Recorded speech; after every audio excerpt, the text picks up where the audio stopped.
L'action des services secrets est également financière.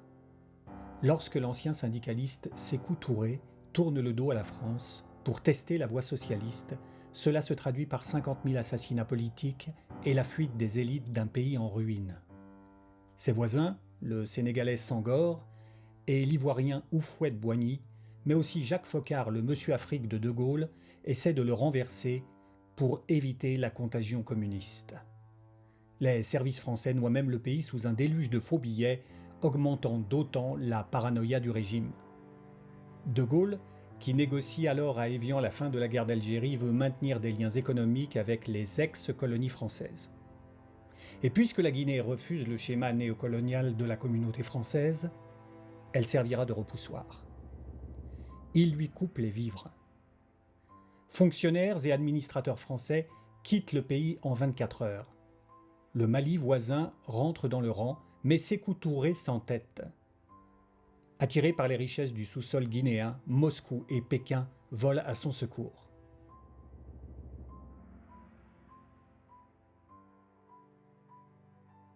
En URSS, les Algériens de la promotion Tapis Rouge ont achevé leur formation.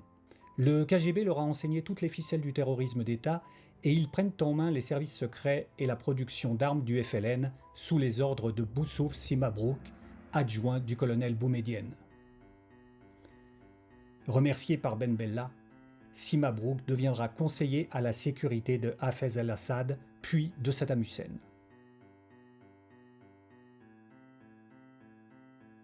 Le terrorisme de l'OAS révèle une nouvelle extrême droite française, faite d'ex-agents secrets, militaires et gaullistes déçus, de communistes pieds noirs prônant l'égalité sous drapeau français, et même de séfarades, alliés aux ex-collabos antisémites qui leur avaient ôté la nationalité française 20 ans auparavant. Seulement, on ne conquiert pas les cœurs en posant des bombes, on leur fait juste peur.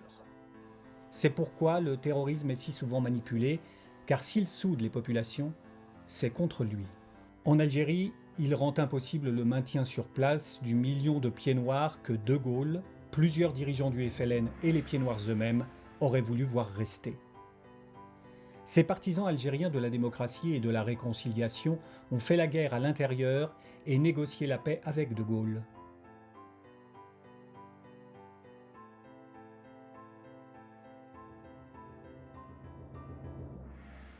Pro-soviétique et panarabe, Boumedienne est lui prudemment resté à l'abri des capitales arabes. Il ne combat qu'à la libération pour prendre le pouvoir. Plus d'1 millier de combattants des wilayas sont tués et leurs leaders sont exécutés, emprisonnés ou exilés. Ce qui rend le sort des harkis très incertain. De Gaulle ne veut pas voir ces musulmans arriver dans l'Hexagone, même s'ils ont servi la France. Abandonnés, ils sont le plus souvent égorgés. Quelques officiers français, contre les ordres reçus, réussissent à en ramener en France, leur épargnant un sort funeste. Dans la panique, 150 000 juifs, présents depuis l'Antiquité, sont chassés d'Algérie et 90% d'entre eux choisissent la France plutôt qu'Israël. Étonnamment ou pas, l'OAS s'équipe en explosifs chez les ex-fournisseurs du FLN, les nazis Skortchény et Jean-Maurice Beauvert.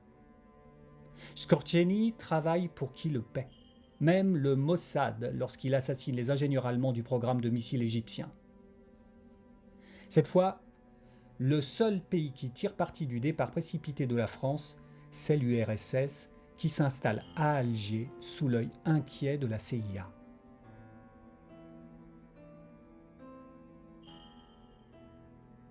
L'ancien partenaire de Beauvert en Syrie, le vaudois François Genoux, est aux premières loges.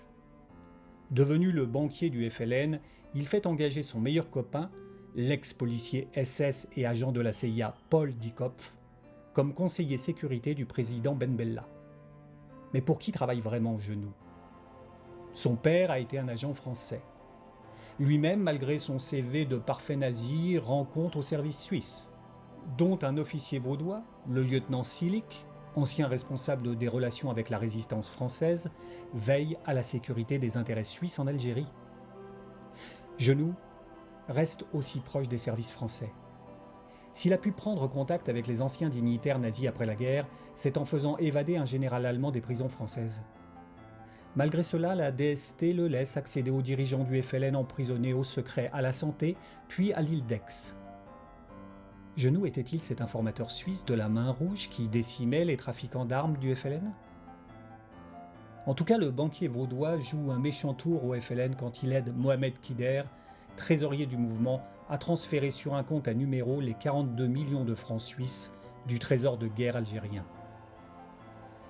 Opposant à Boumedienne, Kider répartit la somme entre plusieurs leaders algériens favorables à la démocratie et hostiles à l'autoritarisme marxisant de Boumedienne. Avant d'être assassiné à Madrid par les séides des services algériens.